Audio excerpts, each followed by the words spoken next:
예수님의 제자 도마, 쌍둥이라고도 불린 도마는 의심하는 신앙인의 전형으로 알려져 있습니다. 그러나 예수님의 부활을 의심한 제자는 도마만이 아니었죠. 빈무덤을 찾아간 베드로와 요한도 예수님의 부활을 믿을 수 없어 자기들이 있던 곳, 다시 말해 그들의 일상생활로 다시 돌아갔습니다. 그럼에도 불구하고 도마가 의심과 불신앙의 전형으로 각인된 것은 요한복음 20장 24절부터 29절까지의 말씀 제목이 도마의 불신앙이라고 기록되었기 때문인 것 같습니다. 그러나 사실 이 이야기의 주제는 도마의 불신앙이 아니라 도마의 정당한 의심입니다.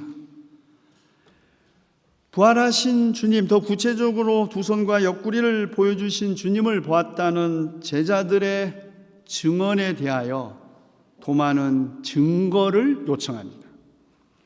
나는 내 눈으로 그의 손에 있는 못자국을 보고 내 손가락을 그 못자국에 넣어보고 또 내 손을 그의 옆구리에 넣어보지 않고서는 믿지 못하겠소. 도마의 의심은 정당합니다. 남의 말을 듣는 것이 아니라 자신의 눈으로 직접 보고 자신의 손으로 직접 만져보고 믿겠다는 것이죠. 다른 사람의 신앙 경험에 대한 고백이나 설명이 아니라 스스로 경험하고 깨달아 믿겠다는 것입니다. 도마는 과학시대의 실증주의자 합리적 이성의 전형입니다. 눈으로 보고 손으로 만져볼 수 있어야 믿을 수 있는, 다시 말해 보이고 만져질 수 있는 것만이 사실이고 입증 가능한 것만을 믿을 수 있다는 입장의 대변자라고 할 수 있습니다. 그런데 여드레 후 제자들이 모두 집안에 모여 있었는데 도마도 함께 있었다고 합니다. 문은 잠겨져 있었습니다. 그런데 갑자기 예수께서 제자들 가운데 들어서셔서 너에게 평화가 있기를 하고 인사를 하십니다. 이것도 이해하기 힘듭니다. 문은 잠겨 있었다고 하는데, 그런데 부활하신 그리스도의 몸은 도대체 어떤 몸이게 홀연히 제자들 가운데로 들어오셨단 말일까요? 홀로그램? 부활한 몸은 시공의 제한을 받지 않고 시간 이동과 공간 이동을 할 수 있는 이상한 몸? 복음서는 유감스럽게도 아무런 단서도 제공하고 있지 않습니다. 아니, 그 부활한 몸이라는 것이 도대체 어떤 몸인지를 설명하려는 의도도 전혀 가지고 있지 않습니다. 인사를 하시고 나서 주님은 도마에게 말씀하십니다. 내 손가락을 이리 내밀어 내 손을 만져보고 내 손을 내 옆구리에 넣어보아라. 그래서 의심을 떨쳐버리고 믿음을 가져라. 부활하신 그리스도를 만난 도마를 작품으로 형상한 중세기 수많은 화가들이 있는데 이탈리아 카라바조의 1601년 작품 의심하는 성 도마를 기억하는 사람은 알 것입니다. 오히려 적극적으로 예수님이 도마의 손을 잡고 끌어당겨 자신의 옆구리에 넣어 만져보게 하는 장면, 삶의 질곡과 세월의 험난하니 찢어진 옷과 얼굴 주름마다 새겨진 세 제자들의 시선이 어둠에서부터 오직 한 곳 예수님의 옆구리, 창에 찔려 찢겨진 상처를 향하여 있고 도마는 손가락으로 아주 조심스럽게 예수님의 상처를 만지고 있습니다. 도무지 믿을 수 없다는 당혹감과 조심스럽게 상처를 살펴보는 이 꼼꼼한 진지함이 도마의 얼굴에 교차하고 있습니다. 그런데 요한복음의 도마는 부활하신 그리스도를 만져보거나 확인하지 않습니다. 도마는 다만 십자가의 상흔이 남아있는 주님의 몸을 보고 나의 주님, 나의 하나님이라고 고백합니다. 베드로도 예수님을 선생님은 살아계신 하나님의 아들 그리스도십니다라고 고백했지만 예수님을 하나님으로 고백하지는 않았습니다. 예수님을 주님이자 하나님으로 고백한 곳은 오직 바로 이곳 요한복음 20장 28절 그리고 로마서 9장 5절 그리고 목회 서신 뿐입니다. 그런데 문제는 도마의 고백에 이어 하신 주님의 말씀입니다. 너는 나를 보았기 때문에 믿느냐? 나를 보지 않고도 믿는 사람은 복이 있다. 주님을 보고 믿는 사람보다 보지 않고 믿는 사람이 더 복이 있다는 말씀이 아닙니다. 이 말씀은 부활하신 그리스도를 보지 못한 후대의 그리스도인들을 위로하고 그들의 믿음을 보이는 증거 위에가 아니라 보이지 않는 사도들의 증언 위에 세우려는 요한의 의도가 반영된 것일 수 있습니다. 그러나 놀랍게도 주님은 의심하는 도마를 탓하거나 질책하지 않습니다. 다만 나를 보지 않고도 믿는 사람은 복이 있다라고 말씀하십니다.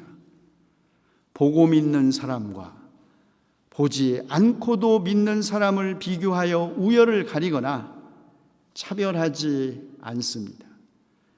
보고 믿는 사람도 복 있는 사람이고 보지 않고도 믿는 사람도 복 있는 사람입니다. 세상에는 보고도 안 믿는, 아니 믿지 않으려고 하는 사람들도 있으니까요. 그렇다면 왜 보지 않고 믿는 사람이 복이 있다고 하셨을까요? 보고 믿는 사람도 수많은 기적과 표징과 신앙체험을 한 사람의 믿음도 흔들릴 수 있기 때문일까요? 가시적인 증거들이 필연적으로 신앙으로 인도하는 것도 아니기 때문일까요? 이것도 진실이겠죠.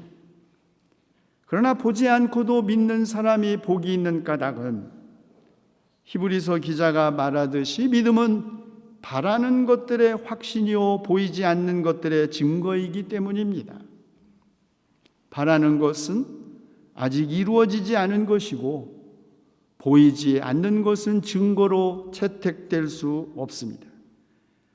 그러나 믿음은 이루어지지 않은 것을 이미 이루어진 것처럼 확신하는 것이고 보이지 않는 것, 믿지 않는 사람들은 결코 볼 수 없는 것을 볼 수 있는 능력입니다. 그러나 도마의 관심은 어떻게 죽은 사람이 다시 부활할 수 있느냐?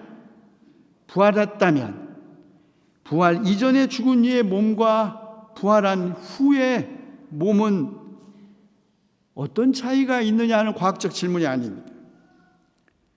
도마는 이미 예수님께서 죽은 나사로를 살리셨다는 것을 눈으로 목격한 사람입니다. 도마가 확인하려고 했던 것은 십자가에 달려 죽으신 예수님의 몸과 부활하신 그리스도의 몸이 같은 것이냐 틀린 것이냐 하는 것이 아닙니다. 도마가 확인하려고 했던 것은 부활하신 그리스도가 과연 십자가에 못 박히신 나사렛 예수, 바로 그분과 같은 분이냐는 것이었습니다. 마음이 가난한 사람, 슬퍼하는 사람, 온유한 사람, 의에 줄이고 목마른 사람, 자비한 사람, 마음이 깨끗한 사람, 평화를 이루는 사람, 의를 위하여 박해를 받는 사람들이 복이 있는 사람이라고 선포하신 분이 바로 보지 않고도 믿는 사람은 복이 있다고 말씀하신 분과 같은 분이냐는 것입니다. 귀신을 쫓아내고 병자들을 고쳐주신 분, 원수를 사랑하고 박해하는 사람들을 위하여 기도하라고 말씀하신 분, 그러나 제사장들과 율법학자들의 음모로 십자가형을 받으신 분이 하나님께서 죽음에서 일으켜 세우신 분과 같은 분이냐는 것입니다. 죄가 없지만 우리의 죄를 용서하시기 위하여 세상의 온갖 죄를 지고 가신 하나님의 어린 양이 바로 부활하신 분이냐는 것입니다. 도마는 의심과 불신앙의 전형적인 인물로 보이지만 사실은 도마야말로 무모할 정도로 용감하고 매우 솔직한 사람이었습니다. 죽은 나사로를 살리시기 위해 예수께서 유대 지방으로 다시 들어가려고 하셨을 때 제자들은 말립니다. 선생님, 지금 방금도 유대 사람들이 선생님을 돌로 쳐 죽이려고 했는데 다시 그리로 들어가려고요? 안 됩니다. 말렸을 때 오직 도마만이 우리도 그와 함께 죽으러 가자 라고 말합니다. 도마는 주님과 함께 죽겠다는 의지로 가득 차 죽음도 불사하는 어찌 보면 무모할 정도로 용감한 사람이었습니다. 그리고 도마는 매우 솔직했습니다. 예수께서 내 아버지의 집에는 있을 곳이 많다. 나는 너희가 있을 곳을 마련하러 간다. 내가 가서 너희가 있을 곳을 마련하면 다시 와서 너희를 나에게로 데려다가 내가 있는 곳에 너희도 함께 있게 하겠다. 너희는 내가 어디로 가는지 그 길을 알고 있다라고 말씀하시자 주님, 우리는 주님께서 어디로 가시는지도 모르는데 어떻게 그 길을 알 수 있겠습니까? 라고 말합니다. 이런 솔직함, 이런 무모할 정도의 용감함은 부활하신 그리스도를 목격한 제자들의 주관적 증언보다 객관적 증거를 구하는 그의 의심이 사실은 정당한 것임을 보여줍니다. 그리고 부활하신 그리스도도 이런 도마를 나무라거나 탓하지 않으십니다. 의심 없는 신앙, 그것은 맹신입니다. 우리의 마음 깊은 곳에서 떠오르는 의심을 피하거나 외면해서는 안 됩니다.